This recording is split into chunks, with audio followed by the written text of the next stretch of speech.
Okay.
Hi.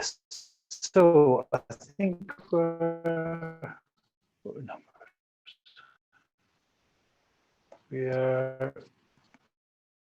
waiting for the last stragglers, I think maybe. So I think we'll give it a go. We're almost at the point. Yeah, we're quite a few people.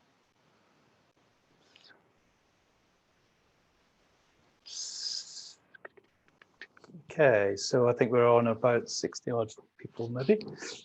We'll give it a go. So hello, my name is Duncan Malcolm. I'm a VFX supervisor at Glassworks, as well as being the head of Glassworks Compositing. It's been, I've been in the industry for 30 plus years, obviously started very young, as you're all thinking. I've been in all different sizes of companies, from one-man band size, where I did every part of production, to larger Soho VFX houses, and specialised in compositing in my time in London. My role is now I helped to shape Glassworks compositing department, but I also have a creative overview in most of the jobs that come through the London office, certainly. Glassworks, if you don't know them, has been a sort of icon for quality and in the forefront of the industry for 20 plus years with we're a sort of little big company, relatively small in numbers, although we have 3 offices around the world. But we are known for having a big punch when it comes to VFX work and final finishing. And I've been partnered or in Glassworks for over 15 years now. So today's talk is an overview of the VFX work that we created for Black Mirror's Bandersnatch. And Glassworks were the single vendor for the creative VFX, and I was the VFX supervisor and lead compositor on it. And although this is a show overview, I hope to get a sense of how the skills needed to be a good compositor are the same ones that can make you effectively one of the most important, one of the most useful, certainly, peoples in the VFX team, and invaluable to the whole of the production.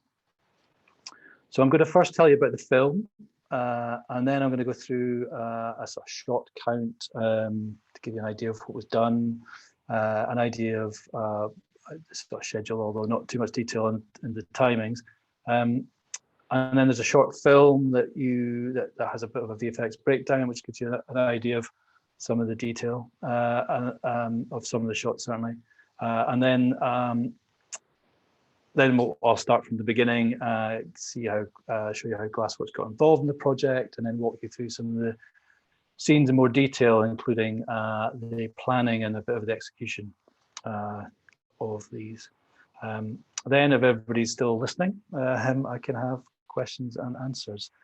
Now, the question and answers, if you have any, I'm not going to stop my flow because it's a bit like monologuing in a room on your own. So I'm probably just going to start from the beginning and get to the end. But any question and answers, if you put in the Q&A portion of the chat, then I'll get them at the end and we'll chat through them. That only Black Mirror could come up with, I think, you'll find. Given the layers involved, even if you've seen this or had the experience, I think you'll find that there might be some spoilers in this chat. Many of the streams for the first, second, and third time viewer are never reached, so there is a chance. So the film format was so unusual that it won an Emmy for Best Game Writing, as well as the one for the Outstanding TV Movie Award. And for us, it was an exciting project to be part of. I mean, I think for everybody, it was an exciting project to be part of, as nobody knew how the audience was going to watch and engage in such a complex story, never mind the fact that it was in an interactive format. But of course, this on all levels made it impossible to make any of the normal filmmaking assumptions about pace and continuity. Although the VFX side of things, all of those things had to be considered. The ultimate goal was to make David Slade's vision of the shots the most engaging they could be. So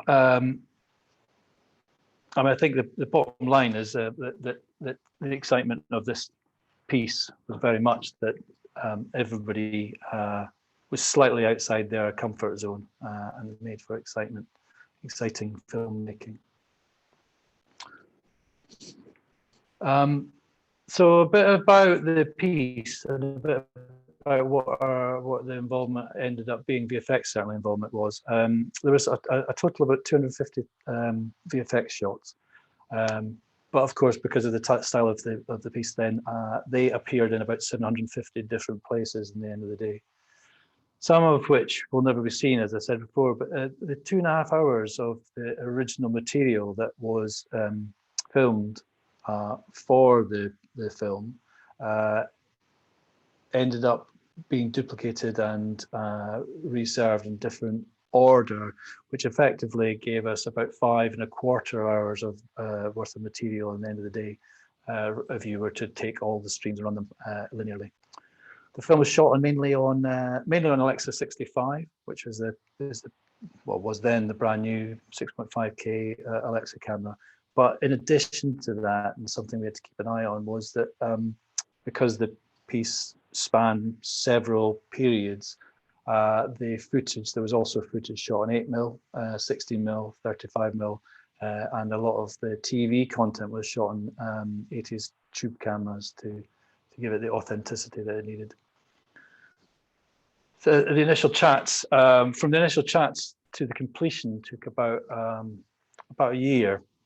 But obviously the VFX schedule was a little less intense at the beginning and became much more intense as it does as the delivery loomed, and we used a mixture of applications.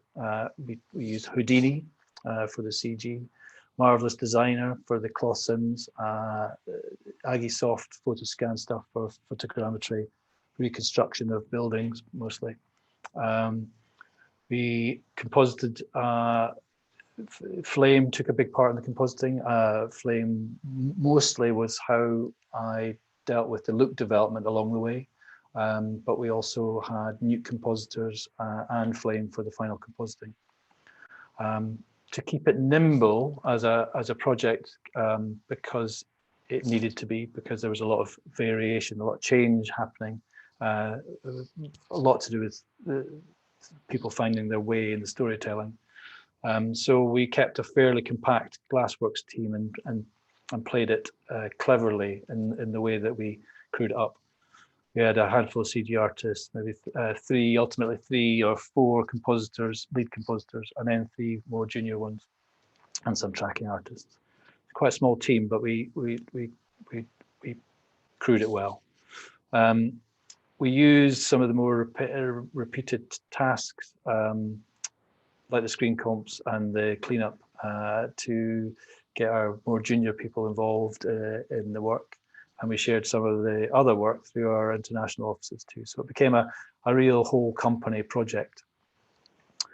A little list in the range of work that it included. We'll get into details later, but we had a mad mirror scene, which I'll get into later. There's some mirror cracking, there was eyes melting, there was LSD hallucination scene, pictures running, monitor replacements were David Slade, director David Slade, wanted to try and do a lot of the monitors in camera, which he did achieve very well, but there's still quite a few of them that we needed to pick up and do later. City amends to get rid of modern buildings because it was shot in the 80s, the billboard graffiti that we had to add along the way, there was satellite dish removal, Trellick Tower, which we'll get into later, had a mad amount of refurbishment work that we needed to deal with. We had added blades into bladeless knives. We added some blood and body part removal for severed head sort of sequence. And then there was plunging from the building. There was POVs of a death fall and some digidoubles. So quite an array of work for 250 shots. That's a mad mixture of different styles and different things and different techniques. And that's kind of why we had to play very cleverly about how we achieved a lot of these things. I'm going to play this film, which is a few minutes long. Excuse me if it steps, because we're on Zoom. It might be a little steppy, hopefully not. But this is a bit of a breakdown, and it pulls apart a few of the bigger scenes before, but we will touch on them later on.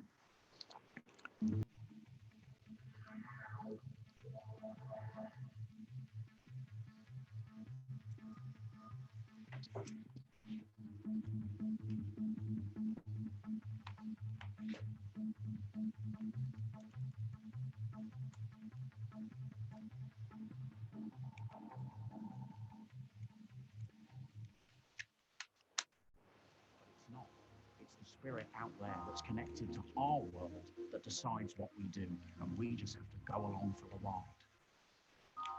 Mirrors let you move through time. The government monitors people.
So that was a terribly big crash. That now hopefully Hopefully we're back on. Could somebody confirm that I'm still back on? Hi, Duncan. Yeah, we can hear you. Thank you. Okay. Let me just sort out the rest of the.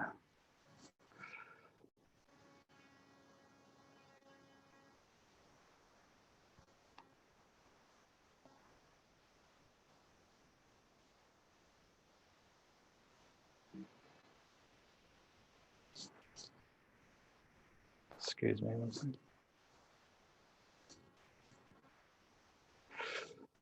Okay, and can you just confirm, can you see becoming useful earlier?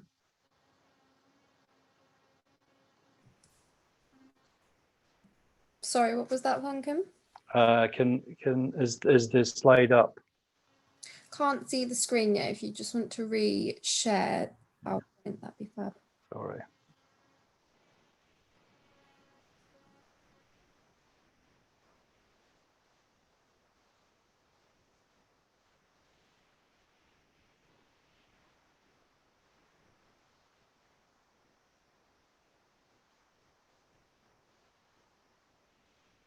It was all going so well. Let's see that. Okay, are we back? Yeah, we can see the screen. Fantastic. Sorry about that. So, so I think, so to start with, I think we start at the beginning, really. Generally, I think it's easy to believe that becoming known with some past success, that great jobs automatically follow, and that isn't necessarily the case. New work often does follow success and track record, but to get the great work, you need to chase it, find opportunities to get seen and to get liked. In the case of Bandersnatch, Glassworks had a track record with Black Mirror and with the production team as well. But like is always the case, so did other companies. Early days, I saw an opportunity to help the producer of Bandersnatch make some test clips for the director to demonstrate the ways that the interactive choice points might work. And these ended up picking up a camera and making a few little test pieces with Duncan Buxton, our head of production. But these were very crude and quick, but I took care to shoot them in even though they're simple tests, in a way, in a style that I knew the director would appreciate. I knew his work. I kind of knew him from years back as well. But so I shot them in a way that he would appreciate the effort, and with shallow depth of field, sharp shutter angle, long lenses, that sort of thing. And I think how much people want to work with you in VFX is often directly related to how much you bring to the party and how easy it is. You can make other people's lives while also kind of making great pictures. And I think that's very important to remember throughout all of this. Initially, it wasn't comp thing that I brought, but I did heavily lean on the skills as a compositor to aim the effort in the right direction. And I knew the director's work, so I knew what he would like. He's not going to employ me as a DOP, and he's not going to employ me as his editor, but it shows a keen interest in a like-minded aesthetics. And an understanding of what the project may turn out like, and all of these things help when you're chasing the great work that you really want to be involved in. And I think taking these opportunities, it doesn't guarantee the work. And equally, if we didn't have the track record, and that would have been where that opportunity taking would have stopped. But luckily for us, we were commissioned to do the VFX on the show. Let's go forward. That's obviously the beginning, how we kind of initially got it. There was a lot of chats after that, and people talked money and all the rest of it. But then once we started getting into the making of it, let's look at some of these in more detail. The trip sequence. This is quite a big part of our contribution. Deep in Stefan's journey, several decisions into his time. There's a turn which takes you potentially into Colin's flat, and then there's another turn which takes you into the point where Colin starts floating out, offering out some acid. And this sequence is a 4-minute sequence that when Stefan takes the acid, he goes on an LSD trip. As you can imagine, the hallucination sequence is completely open to individual interpretation. To find a way to find the best VFX approach, we had to really work out what the director's vision was, because after all, it is up for interpretation, and it's not something that you can get too much reference for. During the tech recce and the location scouting, I shot to try this out, because to get in there early and to try it early, I shot reference movies, just little things on a 5D camera, but it was of the producer, and he did a sort of stand-in acting part to try and capture some footage that we then used to build some initial tests with. And I think working in the comp before going too far down the CG elements, we used that footage to create layouts and test work to just feel our way forward, to see what was liked, what wasn't liked, to get rid of any potential things that shouldn't be on the table. So and effectively to work the way of how we were best to approach the VFX.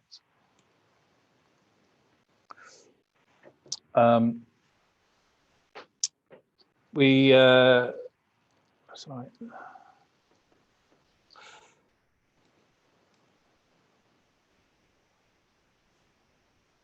Yeah. So this is some of the footage that I shot of the producer on set, some of the test work we did, and some of the test work we did in comp, just to try and flush out some ideas early doors, so that we could work out what we were actually going to do.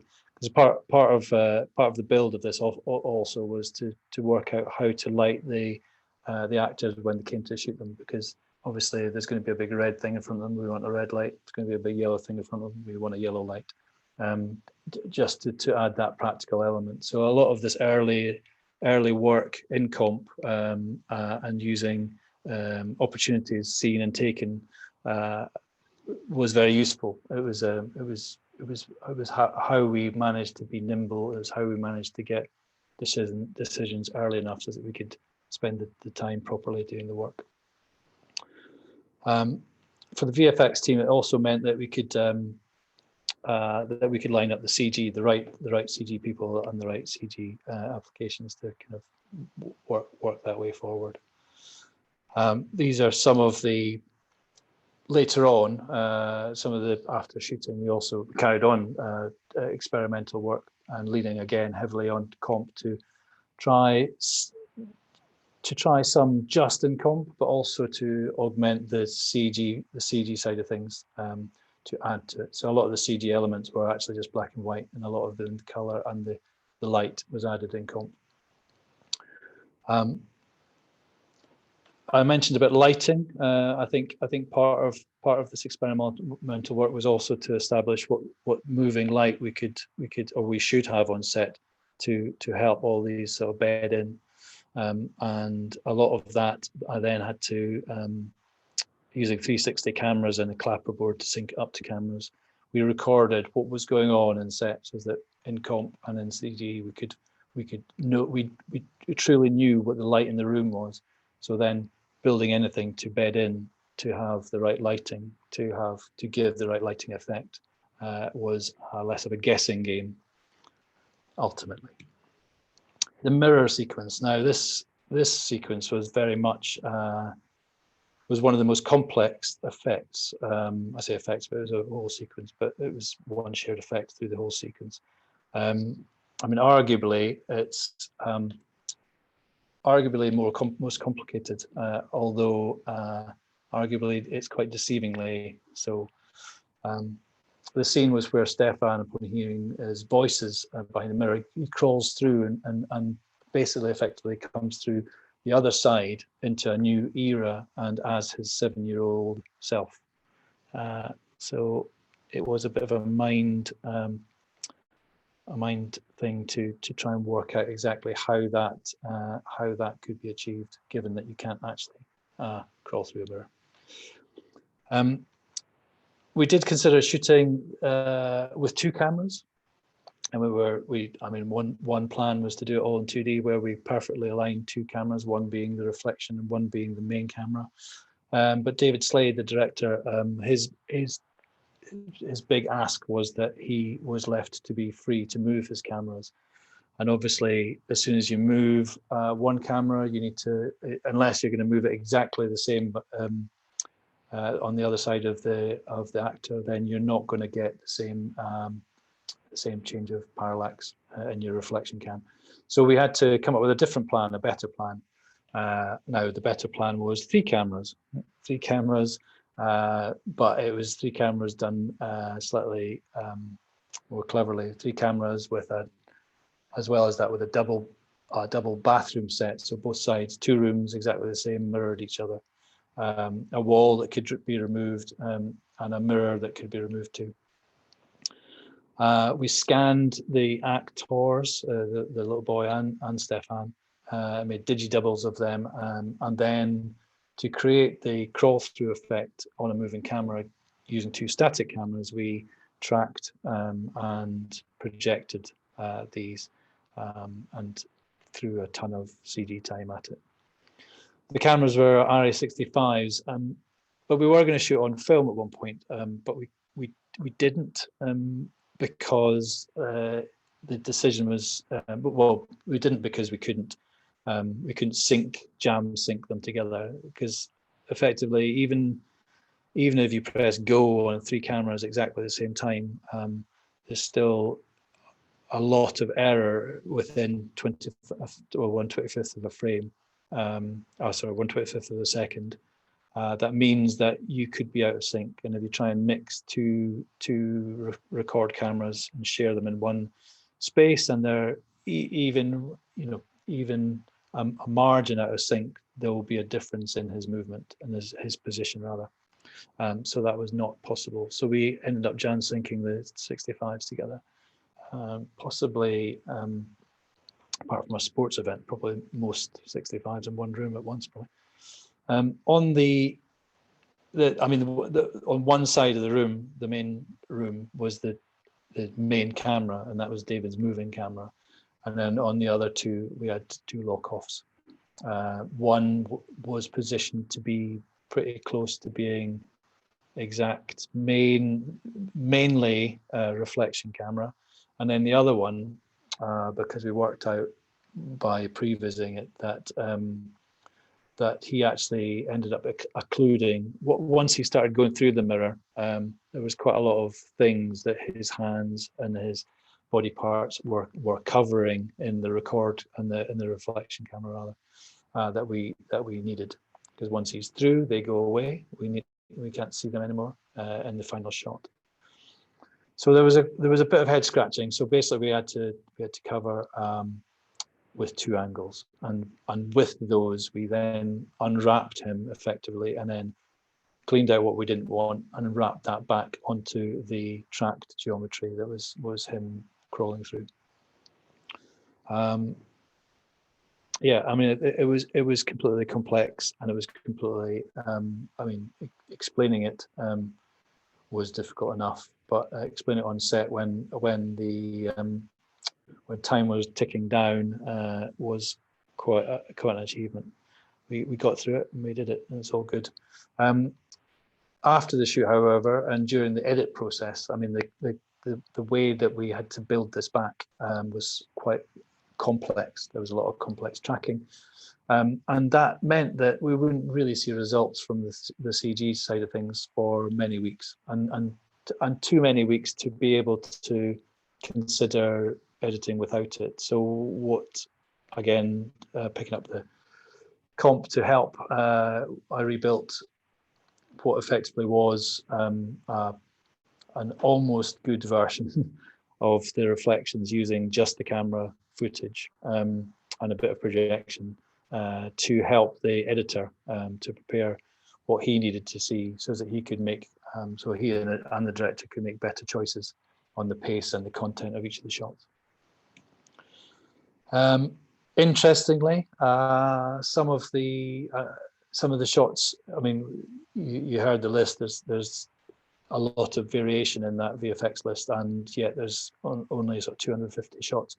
And so a lot of these VFX shots were singular. I mean, singular, you know, we weren't building one asset that could be shared around 50 shots in many cases. In many cases, it was one asset to be shared in one shot. I mean, the shots in the mirror sequence where he puts his finger up and it cracks was only ever shown. I mean, I think it's a 3-second shot, and it's a 3-second shot within the 2.5 hours of screen time. And so to build the asset, which would be a CG mirror, which would then have to be cracked, which would then have to be built, didn't seem like a good use of time if we could find a better way of doing it. And my go-to better way is always to try and shoot something. So this, in this case, actually, I was scratching my head and mulling this over when I came back from a production meeting about this and other parts of the show. And when I walked past a West London, a great piece of West London vandalism, I see it as now. But I walked past an estate agent window and it had been kicked in by somebody the night before. And I took, it was fortuitous, it was perfect. It was a perfect smash. It looked like it was meant, and I took lots of pictures and ended up using it as a reference, or well, more than a reference. I ended up using it as a test comp to illustrate what could work, and it worked so well that I spent a bit more time cleaning it up, and we ended up using it in the final film. Obviously, not straight out of the camera. Did a bit of work on it, but. I think it's that kind of keeping your eyes open, proactive, looking at something, knowing how it's going to work, taking the time, taking the opportunity. And the whole sequence, I mean, the whole mirror sequence, as much as it was a big ton of CG, the success really was in the detailed planning. I mean, in a production as well, that we're willing to invest in the right equipment to execute it, but also you know, mind-blowing amount of CG, but a lot of 2D craft to push what could have been quite non-organic into the reality of into reality. I guess that's it. Another sequence. I mean, at the back end of the trip sequence, there's a choice point, and you're asked who would you like to jump, and there's Colin or Stefan are the two lead guys. And when Stefan jumps, the main camera, the idea was the main camera was meant to rush past him as he leaps off and continue past him as a POV down the building and hit the containers below. I mean, this is still on the 24th floor of the Trellick Tower, so it's quite a fall. Originally, we talked about it, and we thought we could rig up a practical camera drop using a wire rig. Again, first stop always is to film it. And we looked at that, and it was definitely something that we could potentially achieve until we realized that actually the Trellick Towers refurbishment was being, I mean, it was so rapid, it was unbelievable, but basically the scaffolding started going up, and it was it was going up fast. So basically we ended up not being able to, there was no way we're going to get camera near there without it having to go through scaffolding. So that had to be rethought. We did end up building, so we ended up kind of flying, I mean, that opened a whole lot of issues with a lot of shots, but challenges and quite fun stuff. So we ended up kind of flying a drone up and taking a lot of survey footage of the tower, even with its scaffolding, in order to rebuild the bottom 18 floors in many cases. And that was done using, like I say, drone footage and photogrammetry, a bit of 2.5D sort of matte painting, so paint and project style, and photographs that I took on the location recce for a lot of the groundwork, which again, it's a good example of taking an opportunity when it's not necessarily set up for you to take what you think you might need, take the right pictures because you're going to need them at some point, and then we ended up using them quite often. And the point where the point where Stefan does jump over the edge was shot in a replica room, a replica balcony, which was shot in a soundstage. And I mean, this was done mostly for safety, but as you can imagine, I mean, getting your main actor to jump over the side of a 24-floor building isn't going to be, isn't going to be ideal.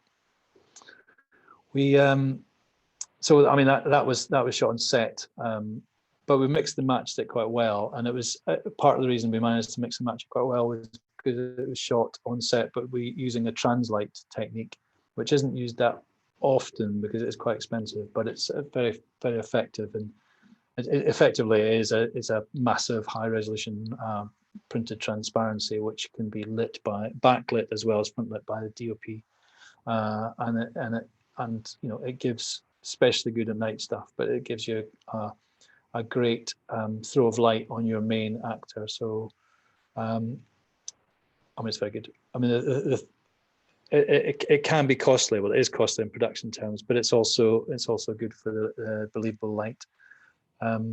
It did cause, in this case, I mean, it did cause problems, a level of complexity, certainly not problems, but a level of complexity in the VFX, because most of the background did need to be enhanced, and certainly when he jumps off the side, I mean, it gave us a good starting point, but we had to replace the whole background.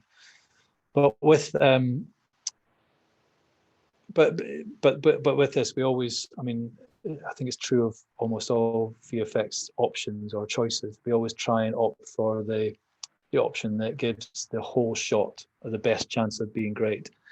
And a comp shot where the lighting doesn't match or looks off is much more of a problem than having to hand paint mats or adding that to our workload. That's just something to get over.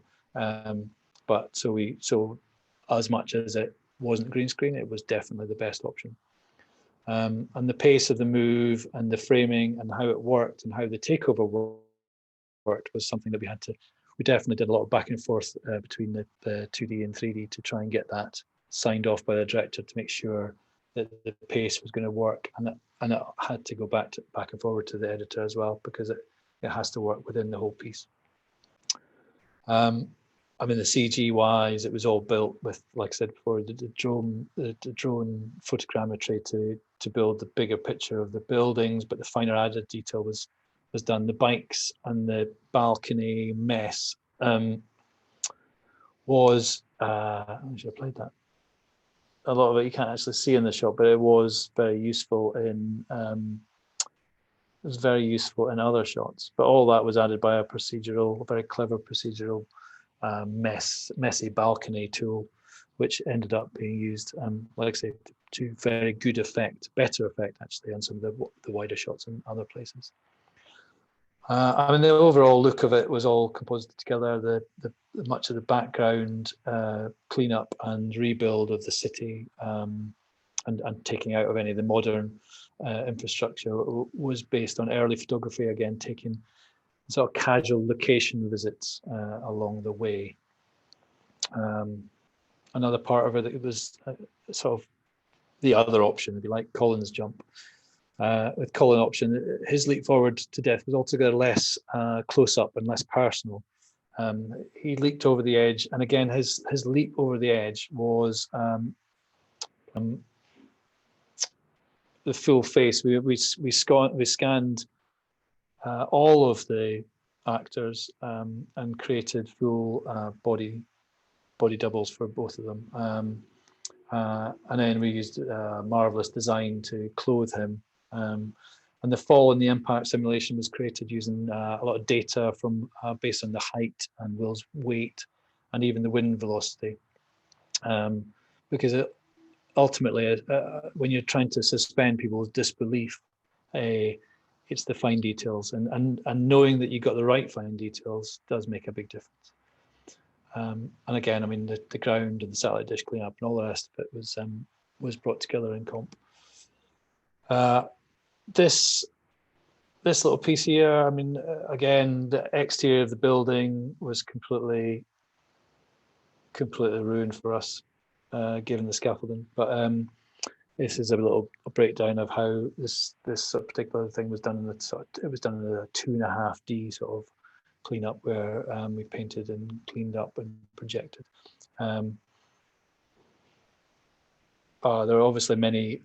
I mean, there's many other areas. There's obviously many other areas in this show that we could talk about, but these ones are being some of the larger ones, and I think there's some repeats of the satellite removal kind of ideas throughout the piece, but in general, every one of them is quite a unique setup.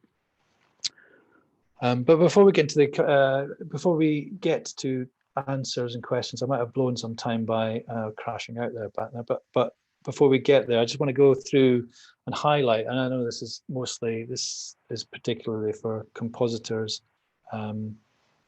This particular talk, and hopefully I've touched on enough of that there. But I would also like to just go over and highlight some of the things that might make it useful for you all in a journey to become a great compositor, but also with the skills that you need, I think, that make you one of the most valued members of the VFX team. I mean, some of this may be fairly obvious, but I think it's good just to keep banging these home a little bit. I mean, as a compositor, I think being actively interested in all parts of life is a complete must. And I know that sounds a bit ethereal, but it's completely true. I mean, I think you can't confidently know what real world composite should look like without really having a great understanding of what real life is and how it works. You've got to look at something and know when it's wrong, and it's not necessarily massively wrong either. It can be a little bit wrong, but a lot of little things make a big difference. And knowing how things reflect, what does and doesn't reflect, what refraction looks like, how the wind blows objects, how it doesn't, what does. It's all really, really important. I mean, don't look down, look up. When you walk along the street, look at the reflections in the window, look at how it all works together in real life, because that's, after all, once you've mastered where all those buttons are, there's not that many of them in a compositor's toolbox. The only thing you've got is knowing what you want to do with those buttons, and the only big guide you've got there is world and life. It's really important. It's really important. Learn the whole film process. I mean, I think, and how it all works. The on-set experience, the CG process, the grade. You need to know. You need to know all. How graphics are going to be supplied if you don't do them yourself. I mean, the point of this very much is not, I'll get onto this later. It's not about knowing it all because you need to know all. It's about knowing all because the comp is the place where I mean, you can't ask for a new layer from the CG team if you don't know it exists. You can't ask them to do something if you don't know it's possible. There's ideas that they bring up. There's things that you need to know from them, and you need to collaborate with them. But you need to know these details so that you can then ask for something that you might need or might help you, and understand what they can give you. You must know the details of how the camera works and how it captures real world. I mean, how different lenses affect the depth of field, the depth of focus, the perception or perceived depth in shots. It's all changes with the lens that you use, and why the shutter reduces motion blur. The mechanics of filming you need to know, because these have a mass. The camera style has got a massive effect on how a shot looks, and therefore you need to either adhere to what they have done, and you need to know therefore what that was, or if you're asking for something specific, you need to be clear about what you're asking for, and you need to therefore know these things. I mean, a good compositor, this is something that comes more from experience than anything else, but we always run the gauntlet between never ever stopping, and if there's any glimmer that you have some time left, you don't give up. I mean, you just keep going. However, and this is where the gauntlet running comes in, you also need to deliver the shots. I mean, so, you know, unlike some people I've known who take the tapes and run away, you need to use it really wisely, and you need to use the time, all the time that you have, but you use it really wisely. So you need to prioritize the time you got. You never give up, but you need to also take the big hits. I mean, prioritize the things in the time that you've got that's going to make the biggest improvements, and that list can change. It's not one thing. Don't keep going on one thing. Take one thing, do it, make the big improvement, do it again. You know, but you need to deliver the shots in time, but you also need to rinse every bit of time you've got, because every improvement is an improvement. And then, I mean, I got to say this, you know, knowing all the bits and having a knowledge across all of the departments isn't about running the show yourself. It's not about taking over the choices, but it is about the fact that in comp is usually the first place that all these things come together, and you probably are in that point in the comp where you are the first person to have an opinion on this, and your opinions need to be sensible. They need to come from a place of knowledge. Otherwise you're just another slightly ill-educated opinion that is in the mix. You do need to know these. You need to know how it comes about, what the limitations of all the departments kind of are. I mean, you know, within reason. You're not going there to do it all yourself, but you do need to know these things. And go back to the first one. All about life. You need to know how all these things work in real life, because it's important. I think, I think we're probably at a point where it's any question time. That I might work my magic, try and find the buttons.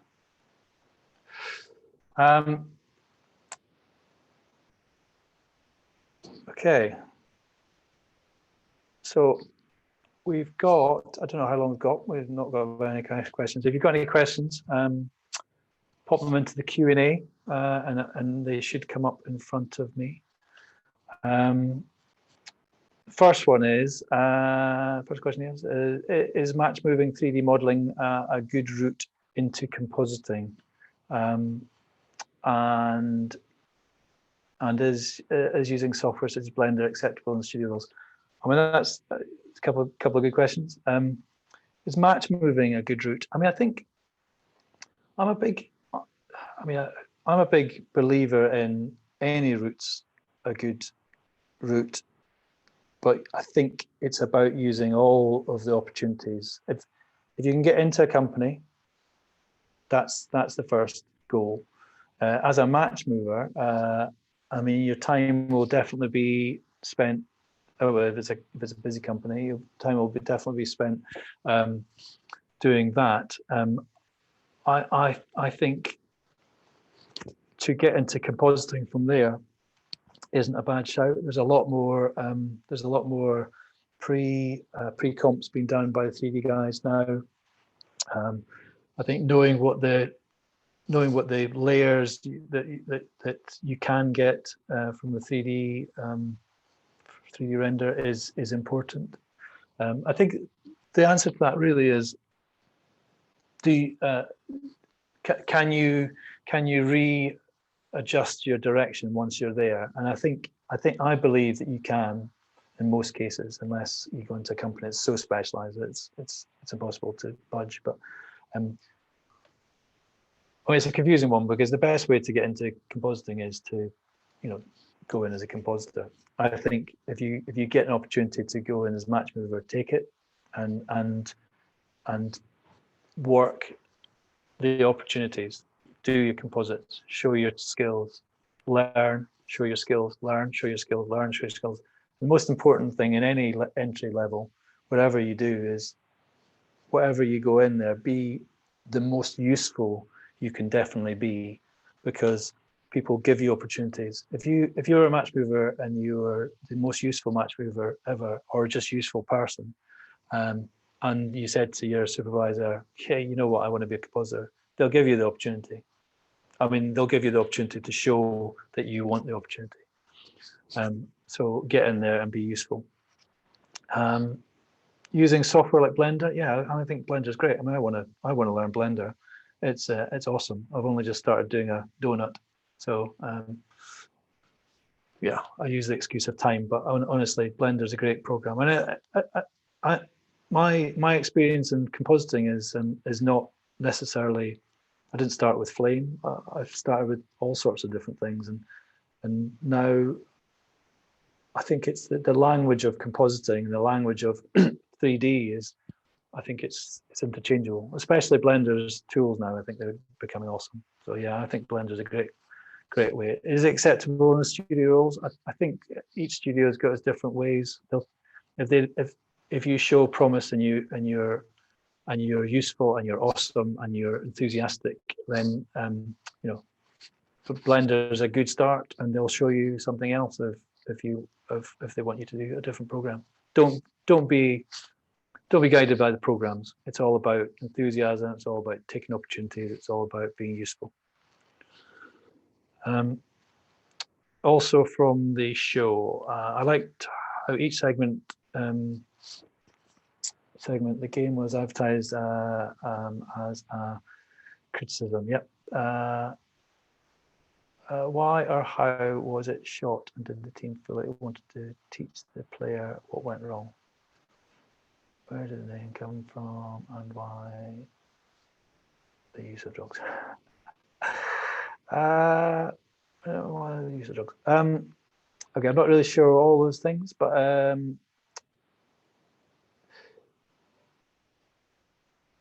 I'm not entirely sure the first question, but I guess it's no. I think it was just. I mean, the way that you might have to ask Charlie this one, but the way that the show was summed up and how your ending was kind of analyzed, it was a bit to give it a gamey idea. I mean, because the crossover between this and a game is obvious to all.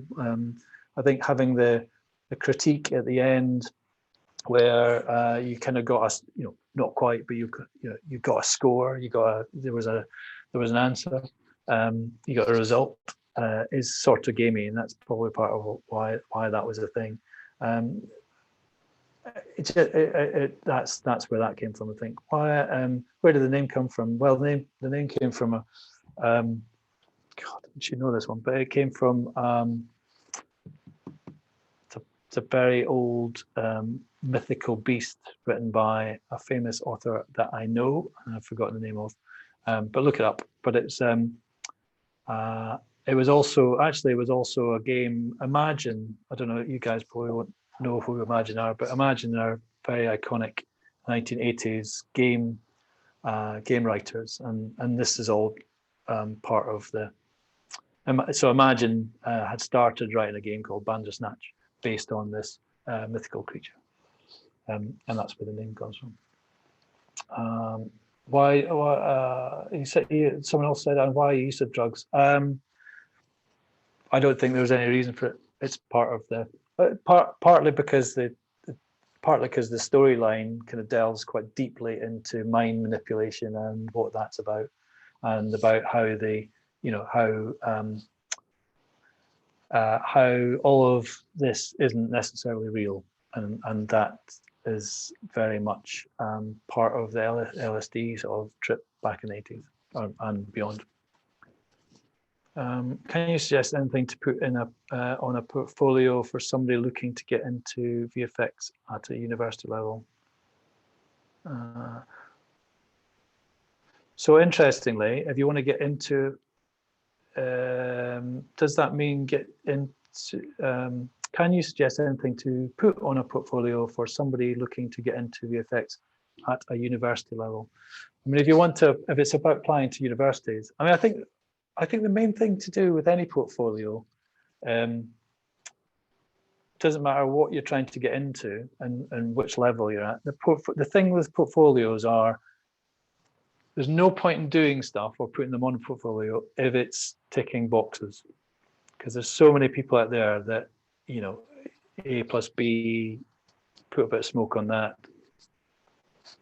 That's a comp. It is a comp, but you need to show your personality. You need to show your want and need to make things the best it can be, to make them amazing, to make them different. And it's interesting how, I've watched quite a lot of showreels where even if they offer a version of events that, yes, I can see you've taken A and you've taken B and there's a C there, and you've put that together and you've made it sit together. I get what you've done. It's mechanical, and this whole business is not a mechanical business. I mean, yes, there's a place for people who definitely need to know where the button is. They need to know that A plus B has to be done. But the people that we all want are the people that go, yeah, there's A and B. How about I cut them all in half, put them upside down, split them together, and then turn them round, and you've got like an A/B spinning. And I think, not necessarily that, but it's taking what you've got and making it the best. And I think that what I was trying to get out in this presentation is that, nobody told me to go up that tower and take those photographs. Nobody told me to shoot the producer to do that. Nobody. It's about thinking, what do I need for this? What happens? The smashed window is a good example of, like, do it, take it, because it's useful. I mean, this is something that might be like amazingly useful, but it might not be. But I'll take it. I'm going to put myself out. I'm going to try it. I'm going to use it, and then if that doesn't work, I'll go out and do something else, and I'll try it and use it. And I think it's about taking those opportunities and making those opportunities. And it's the same with your portfolio. You need to show a level of thinking bigger than just the job. Did they use Maya for the apartment jump? No Maya. We've got a bit of Maya in Glassworks, but we do tend to favour. I'm not true. There's some people use Maya, but on this one it was all Houdini. We're certainly Glassworks London is quite a Houdini-tastic kind of. We love a bit of Houdini. What is it for the follow through to the impact of the body? Double to the null parallel. So no, we didn't use. I think there wasn't any Maya in this. It was all Houdini stuff. And this is from Emily Clayton. What would you suggest for somebody considering studying VFX? Is it possible for me to teach myself the basics? Yeah, completely. I mean, so I'm really old, and when I was growing up, when I came in, there was no information. Nobody knew it. It was like, you know, I said I was in television, and my granddad thought I fixed them. You know, there was none of what you've got out there. This vast amount of knowledge that's just all over the place. And I think if there's any time to teach yourself the basics, now is the time. But in teaching yourself anything, I mean, if you want to get into 3D, Blender's great. Even if you don't want to get into 3D, Blender's great. If you want to get into compositing, you can download a Learning Nuke. I think you can even download a Learning Flame now. I mean, there's a couple of other the principles. You want to learn the principles. That's basically what you do. And here's a good thing. Whatever you do, whatever you choose to do with your time, remember that your time is the most valuable. So if you're going to do something, make it amazing. I saw somebody, there was someone that came in the office, and there was some students, and we were talking about, this is their project, and the project was, was to take a picture of a landscape and to sky replace it.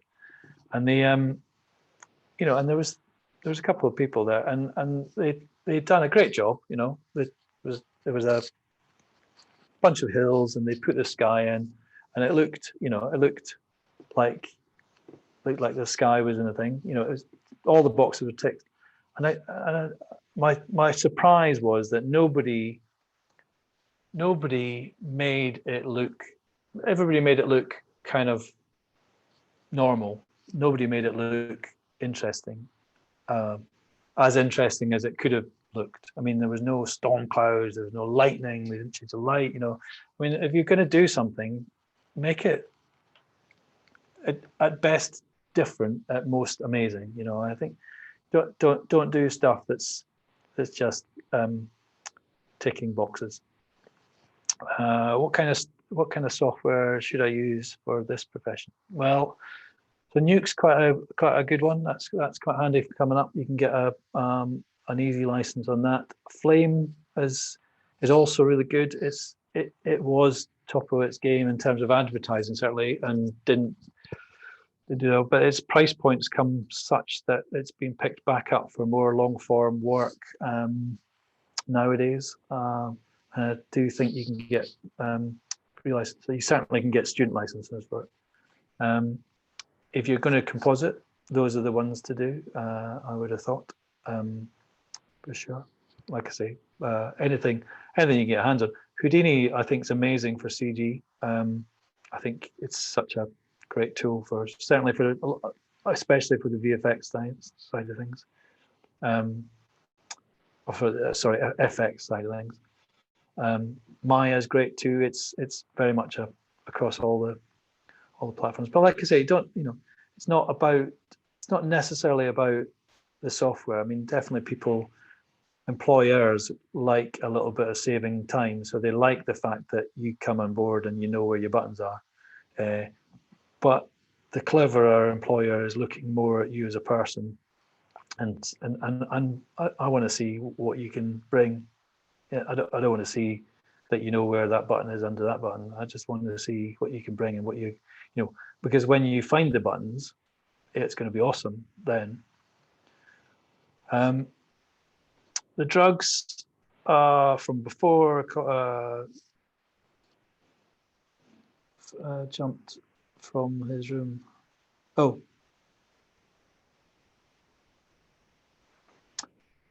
I'm not sure. Is that Jamie's question? I'm not sure. Maybe. Oh yeah. Sorry.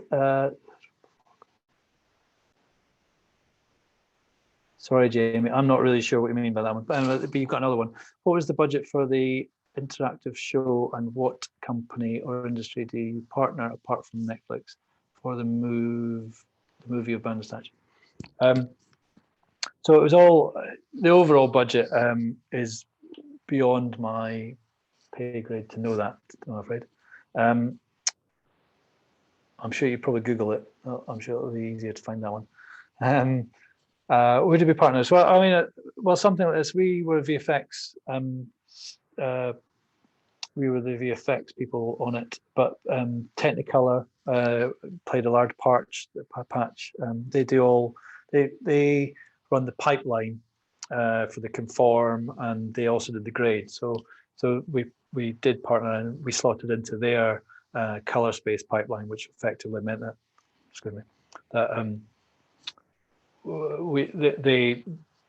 the rushes were shot. They pulled the rushes. They held the rushes. They exported out the rushes.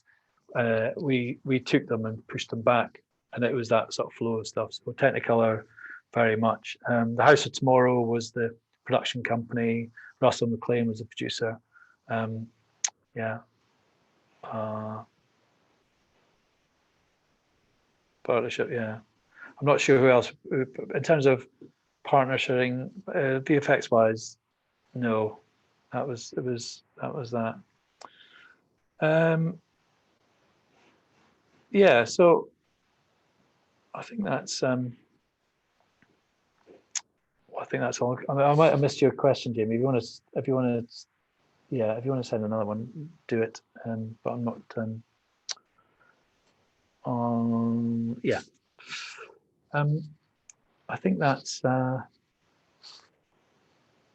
Anybody else have any questions? I mean, I think I guess I just keep going on about the whole, in this world, in this industry, certainly, it's so, I was going to use the word oversubscribed, but that's not what you want to hear as new people coming into it, but it's certainly subscribed well. And I think the point of getting yourself further into this industry and beyond, once you're in above it, is take the opportunities you see, make them your own, make them better. Yeah, show us what you've got once you're in the door, and remember that once you're in the door, that's not the end, that's only the tiny beginning, and you need to do more and more, as we all have to chase the great work. I think that's probably my time up. I'm well over now, I think. I can't remember exactly what was said about me finishing off, but I think maybe it's just thanks very much. Hopefully you enjoyed it all, and I'll see you with your resumes at some point.